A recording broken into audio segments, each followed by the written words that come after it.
जब गुरु ग्रंथ साहब की रचना की जा रही थी, गुरु ग्रंथ साहब की रचना करते समय भाई गुरदास जी जो सिख धर्म के अंदर एक बड़े आदर सम्मान के साथ उनका नाम लिया जाता है, बड़े कमाई वाले महापुरुष थे। और गुरु अर्जन देव महाराज जी जो थे वो बाणी उच्चारण कर रहे थे, काली देवों को सुना रहे थे और गुरदास जी बाणी को लिख रहे थे। जब लिखते लिखते जब गुरु रविदास की बाणी आई उसके अंदर और बाणी जब लिखना आरंभ किया तो गुरदास जी कहने लगे कि महाराज ये जो आप बाणी उच्चारण कर रहे हैं ये बाणी तो रविदास समाज की बाणी है। यदि रविदास समाज की बाणी यदि ग्रंथ साहब में लिखी जाएगी तो हमारे लोग ग्रंथ साहब को नहीं मानेंगे, तो समाज उसको माथा टेकेंगे, इसलिए इस बाणी को ना लिखो। लेकिन जो गुरु जो होते हैं, गुरु की दृष्टि में कोई ऊंच नीच नहीं होता। गुरु अर्जन देव महाराज जी वो गुरु पदवी पर थे, 5वें गुरु थे। तो जो संत जो होते हैं उनके मन में किसी प्रकार का कोई भेदभाव नहीं होता, उनकी दृष्टि में सभी एक समान होते हैं। ये जो आजानी लोग हैं हम जैसे, उनकी दृष्टि में दोष है, वो अलग अलग अपने जात पात में लोगों को बांट रहे हैं अपनी राजनीति के लिए।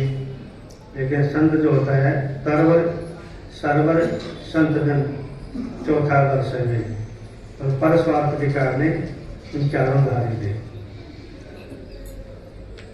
तरवर का मतलब तो वृक्ष होता है, वृक्ष की छांव में कोई भी इंसान बैठे, चाहे शूद्र जाति का हो, चाहे वैश्य हो, चाहे क्षत्रिय हो, चाहे ब्राह्मण हो, कोई भी हो, वो सबको ये नहीं कि शुद्ध जाति वाले के लिए छाया कम मिलेगी और ऊंची जाति वाले के लिए ज्यादा छाया होगी, उसके सबके लिए एक समान छाया है।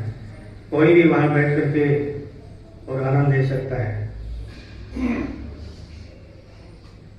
तरवर और सरवर, सरोवर के अंदर कोई भी इंसान जाए, पानी पिए, नहाए धोए, कपड़े धोए, कुछ भी करे, उसका काम है सिर्फ गंदगी को धोना। जो हमारे तन में जो गंदगी लगी हुई है उस गंदगी को साफ करने का उसका काम है। बाहर की गंदगी को, अंदर की गंदगी को नहीं साफ करता। बाहर की जो तन की गंदगी है, हम सरोवर में नहा करके और कुछ समय के लिए शांति महसूस करते हैं। प्यास हो पानी पी सकते हैं और पानी से संबंधित कोई भी कार्य है उसको हम कर सकते हैं, वो सबके लिए एक समान है। ये नहीं है कि शुद्ध जाति वाले के लिए उसका कोई टेस्ट बदल जाएगा या ऊंची जाति वाले के लिए उसका कोई टेस्ट अच्छा हो जाएगा। वो जैसा है, चाहे खारा है, मीठा है, चचरा है, जैसा भी है, सबके लिए एक समान है। तरवर सरवर संत जन, इसी प्रकार संतों की दृष्टि में कोई दोष नहीं होता। जो संत होते हैं उनकी बात है। बड़े बड़े लोग वेद शास्त्रों का अध्ययन करके शास्त्री पास करके संत बन जाते हैं, तो हर प्राणी को हर दृष्टि से अलग अलग दृष्टि से देखते हैं, जात पात में फंसे होते हैं। लेकिन जो ब्रह्म ज्ञानी संत होते हैं जिन्होंने परमात्मा का साक्षात्कार है, जिन्होंने परमात्मा को जान लिया, अपनी आत्मा को जान लिया, तो सब के अंदर की आत्मा है, कोई अलग नहीं है। वस्त्र चाहे कोई भी हो, घड़ा चाहे मिट्टी का हो, चाहे पितले की टोकरी हो, चाहे स्टील का कोई बर्तन हो, चाहे कोई चांद की पहले होती थी मशक जो घरों में पानी सप्लाई करते थे, पानी सब के अंदर एक ही होता था। ये नहीं भी चांद की वैसे में पानी भरने से उसका कोई आनंद, कोई टेस्ट बदल जाए या उसका कोई रंग रूप बदल जाए, ऐसा कुछ नहीं था। और बल्कि चांद की पानी, जो चांद की जो मशक होती थी, उसके अंदर पानी भर करके कुछ झीमर जाति के लोग और कुछ राजस्थान साइड में उनको सिक्खा बोलते हैं, सिक्खा बिरादरी के लोग बड़े बड़े के राजपूतों के घरों में पानी सप्लाई करते थे। तो पहले राजपूतों की जो माताएं महिलाएं जो है पानी भरने के लिए बाहर नहीं जाती थी, उनकी एक मर्यादा थी, पर्दे की, पर्दे से बाहर नहीं निकलते थे। तो पानी जो है वो झिमर जाति की या शिखा लोग जो भी पानी सप्लाई करते थे गिरोह के थे। और चमड़ी का जो मशक होता था वो चमड़ी होती थी बकरे के खाल की, बकरे के खाल की मशक होती थी, उसमें पानी भर के और उनके घरों के अंदर मटके भर के आते थे वो, लेकिन उससे कोई नफरत नहीं थी। और किसी समाज ने अगर हाथ लगा दिया तो पानी अशुद्ध हो गया। बकरे की खाल के अंदर जो पानी है वो तो शुद्ध है, और किसी समाज ने यदि हाथ लगा दिया कोई तरीका तो वो अशुद्ध हो जाता था, उनको कोई पकड़ने का अधिकार नहीं था। तो बहुत छुआछूत का बड़ा प्रकोप था उस वक्त। और बरसात जब भी होती है, चाहे वो मेला हो, चाहे पुरड़ी हो, चाहे गार्डन हो, चाहे कोई फलदार बगीचा हो, सब जगह एक साथ बरसात होती है। ये नहीं है वो गंदगी है, पर बरसात कम होगी और बाद में ज़्यादा होगी। जैसा भी है वो परमात्मा की जो भी प्रक्रिया है वो सब लिए एक समान है। तो संतों की दृष्टि में कोई छोटा बड़ा नहीं होता, जात पात भी हम लोगों ने बनाई है। संतों के दरबार में कोई जात पात नहीं होती। तो भाई गुरुदास जी जब कहा, उन्होंने कहा कि ये चमार की वाणी है, ये चमार की वाणी ग्रंथ साहब में दर्ज कर दी जाएगी तो गुरु साहब को कोई नहीं मानेगा। तो भाई गुरु अर्जन देव जी ने उनको बड़ा डांटा, और वो वाणी जब काशी के अंदर संतों की गोष्ठी हुई, जिसमें हमारे गुरु रविदास जी मौजूद थे, कबीर साहब, गोरखनाथ जी और भी कई संत थे, और गुरु नानक जी और उनके आज्ञाकारी शिष्य भाई बाला जी, ये दोनों वहां गए काशी में, और उन्हें संतों को लंगर छकाया। लंगर छकाने के बाद में ज्ञान गोष्ठी हुई, और जब वहां से वापिस पंजाब के लिए प्रस्थान करने लगे तो उन्होंने रविदास जी महाराज से कहा कि महाराज कुछ हमें भी कोई प्रसाद दे दो। रविदास जी कहने लगे देखो हम तो वैसे भी गरीब तबका के लोग हैं, और वैसे भी आर्थिक स्थिति भी हमारी बड़ी गरीबी है, हमारे पास कोई धनवान तो है नहीं, लेकिन हमारे पास तो ये इलाही वाणी है, ये वाणी आप ले जाओ और ये तो मनन करो, इनको पढ़ो तो ज्ञान हो जाएगा। वो वाणी गुरु नानक देव जी ने बड़ी संभाल करके और जो है वाणी का पाठ करते थे, उसकी पूजा दीप धूप सब कुछ करते थे। उस वाणी को बड़ा सुरक्षित रखा, और वो वाणी आज हम सब लोगों को पढ़ने के लिए मिल। तो गुरु अर्जन देव जी ने एकदम उसको कहा कि यह लिखना बंद कर दो। आप क्या करिए, चमार की वाणी है, ये वाणी तो सचखंड की वाणी है, दूर की वाणी आएगी ने सारी चंद मिटाई। जब वो दूर की वाणी जो है सचखंड की वाणी हम पढ़ते हैं, सुनते हैं, उसको मनन करते हैं तो चिंताओं से मुक्त हो जाते हैं, और जब भी उस वाणी से हटते हैं तो वो दुनियादारी की चिंताओं से फंस जाते हैं, मकर जाल से फंस जाते हैं। और जब उस वाणी को हम पढ़ते हैं, सुबह मनन करते हैं और अंतर में उतारते हैं तो हमें बड़ी शांति मिलती है, और सब दुखों से हम छुटकारा पा लेते हैं। जब वाणी को लिखना बंद कर दिया और फिर अगले दिन जब फिर वाणी लिखनी शुरू की, तो जो पहले दिन जो वाणी लिखी थी, जब उन्होंने ग्रंथ साहब खोला तो उसमें से सारी वाणी साफ हो गई, और फिर नए सिरे से जो ग्रंथ साहब को लिखना शुरू किया। आशिक लोग जो हैं गुरुदास जी महाराज की जो वाणी को बड़ा आदर सम्मान के साथ में उसको पढ़ते हैं, सभी लोग नतमस्तक होकर के उनको नमस्कार करते हैं। और जहाँ जहाँ भी गुरु ग्रंथ साहब की स्थापना है, जहाँ जहाँ भी गुरुद्वारे हैं, वहाँ आज भी यदि आरती होती है तो गुरुदास महाराज की आरती होती है। उन्होंने कितना उस वाणी को आदर सम्मान दिया। हम लोग वाणी को पढ़ते हैं, एक अपना फर्ज पूरा करें, वाणी को पढ़ दिया, पढ़ने के बाद में कभी उस पर ध्यान नहीं देना, कभी उस पर चिंतन किया, ना कभी उस पर मनन किया। इसलिए जो है हम आज भी परेशान हैं और पहले भी परेशान थे। परेशानी का कारण यही है कि जो महान पुरुषों की जो वाणी है हम उस पर बना नहीं करते।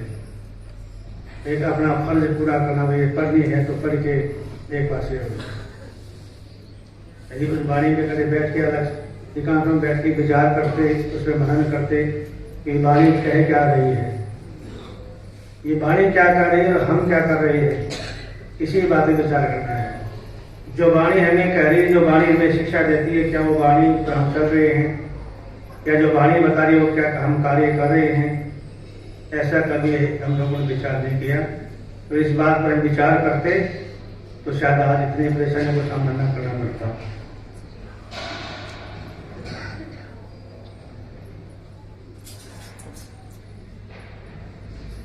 तो गुरु रविदास महाराज जी ने काफी जीवों का कल्याण किया और बड़े बड़े प्रकरण विद्वान जिन्होंने उनके साथ में शास्त्रार्थ किया। और जब गुरु महाराज ठाकुर जी की पूजा करते थे, माथे में तिलक लगाते थे चंदन का, गले में जनेऊ थी और शंख बजाते जब ठाकुर जी की पूजा करते थे तो जो पंडित लोग थे वो इस बात का पूरा विरोध करते थे। एक चमार जाति का आदमी यदि ठाकुर जी की पूजा करेगा, शंख बजाएगा, चंदन का तिलक लगाएगा, जनेऊ पहने, तो हम क्या करेंगे? और नागर जो राजा वहां का था मौके का, राजा नागर हरदेव सिंह, उससे जाकर उन्होंने फरियाद करी कि महाराज हम ब्राह्मण लोग हैं और हमारे जो कर्म है, ये रविदास एक चमार है संतोष राहु करण का, वो सारे हमारे कर्म करता है। जब वो हमारे कर्म करेगा हम क्या करेंगे? या तो उसको इस कर्म से हटाया जाए और धर्म काशी छोड़ के कहीं और जगह चले जाए। हम इस जगह ऐसा काम हम नहीं देख पाते। हमने काफी उसको समझाया धमकाया, लेकिन वो मानता नहीं है।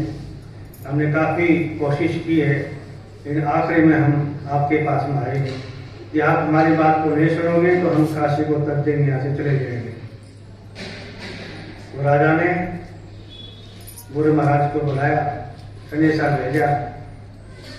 जब माता लौना जी को पता लग गया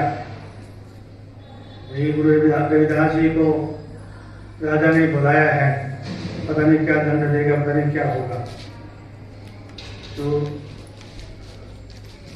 माता को अपने बच्चे के प्रति बड़ी सहानुभूति होती है। और माता चाहे कोई भी हो, चाहे हमारी जननी माता हो और चाहे कुत्ता बिल्ली गऊ भैंस कोई भी हो, अपने बच्चे के लिए अपने प्राण को न्यौछावर कर देती है। माता ने कहा कि बेटा एक काम कर, हम गरीब लोग हैं, हमारे पास ना तो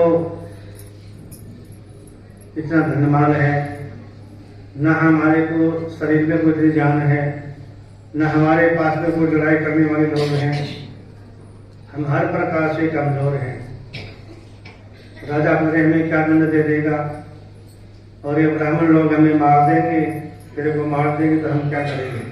इसलिए बेटा ये काम कर, तो ठाकुर की पूजा कर ले, अपने घर में कर ले, लेकिन संघ वगैरह मत बजा।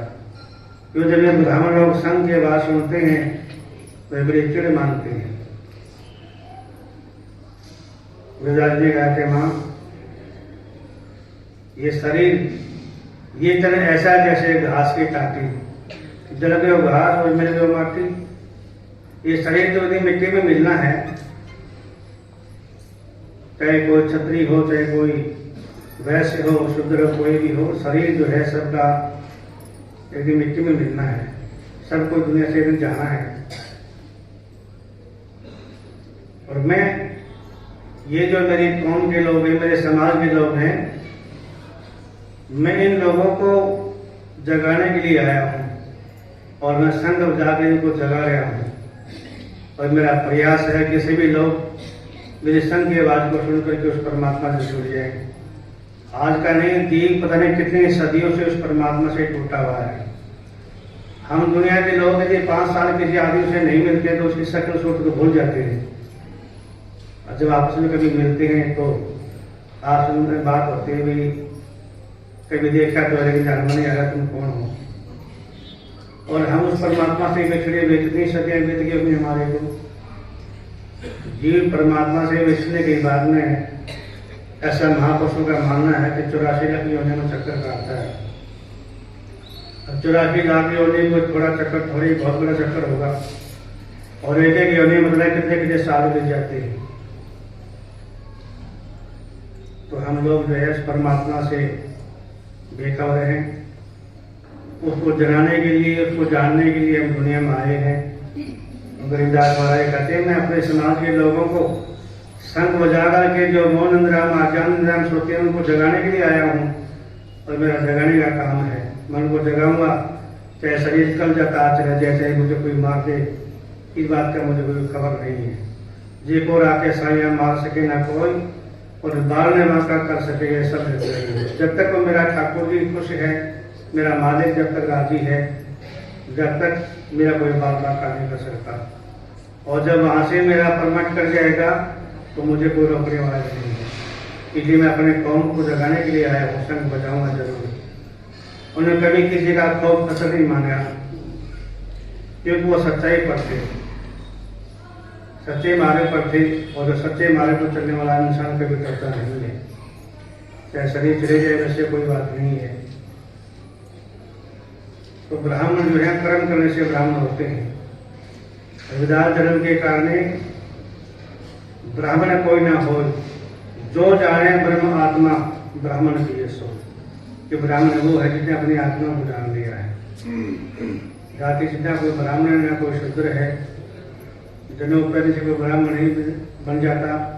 इसलिए कर्म नदी कसाई वाले हैं, उसे वो तिलक लगाए, चाहे जनेऊ पहने, चाहे लाल कपड़े पहने, चाहे काले पहने, कैसे पहने, उसके अंदर जो है कसाईपना भरा हुआ है। तो बाणा पहनने से कभी जो है पूज्य नहीं हो सकता। कर्म करने से जिन मान पुरुषों ने दुनिया में आके कर्म किया है वो आज दुनिया में पूजे जाते हैं। और जो कर्म करता है, जो परमात्मा को जानने वाला इंसान, वो सबसे उसमें नम्रता होती है, सबसे छोटा बन के रहता है, उसमें बड़ी नम्रता है। महाराज गुरुदास जी कहते हैं कि भली हुई जो मेरे छोटे कुल में जन्म हुआ, मैं सबसे करूँ सलाम। यदि ऊंचे कुल में मेरा जन्म होता तो मुझे लेट होता अभिमान। यदि आज ऊंचे कुल में होता तो ऊंचे कुल में कभी भक्ति नहीं है। भक्ति जिन्होंने भी की है, जो भी संत हुए हैं, वो छोटे तबके में हुए हैं। और दृष्टि पसार कर देख लो, नामदेव जी को मंदिर से धक्के मार के बाहर निकाल दिया अछूत समझ करके। जिनने भक्ति सच्चाई पर चलते हुए नामदेव ने देवले प्रेम बढ़ते गुरु जी भाई उस मंदिर को ही फेंक दिया। तो मेरे हिसाब से देख लो, हरि के नाम कबीर उजागर, जन्म जन्म के काटे कागर। हरि का नाम जपते कबीर आज पूरे विश्व के अंदर उजागर हो गए। पूरे विश्व के अंदर उनको जाना जाता है। बड़े बड़े वैज्ञानिक, बड़े बड़े साइंटिस्ट, बड़े बड़े जो लोग पीएचडी करते हैं, उनकी वाणी को पीएचडी करते हैं। लेकिन आज भी जो लोग उनकी वाणी को समझ नहीं पा रहे, उनकी वाणी वो समझ सकता है जो अंतरात्मा से जुड़े हुए हैं। हर एक आदमी महापुरुषों की वाणी को नहीं समझ पाता है। इसलिए जो है भगवान से वो प्रार्थना करते हैं। गुरुदास जी महाराज जी उस अपने मालिक से प्रार्थना करते हैं कि हम सर दीन दयालु ना तुम सर, मेरे जैसा कोई दीनी भिखारी और गरीब नहीं है, और तेरे जैसा कोई दुनिया में दयालु नहीं है। हम सर दीन दयालु तम सर अपत्यार क्यों कीजिए, बचने तौर मोर मन माने जन को पूर्ण कीजिए। बल बल जाऊ रमैया कारण को न अबोले, बहुत जन्म मिठे थे माधव के जन्म तुम्हारे देखे। कह उदास आस लग जीव चिर भयो दर्शन देखे। कहे भगवान मेरे को बहुत सदियां बीत गई है आपसे विछड़े हुए, आपके दर्शन किए हुए, और वो सुनहरी मौका आज आया है, आप कृपा करके मुझे दर्शन दो। तो प्रार्थना करते हैं मालिक से।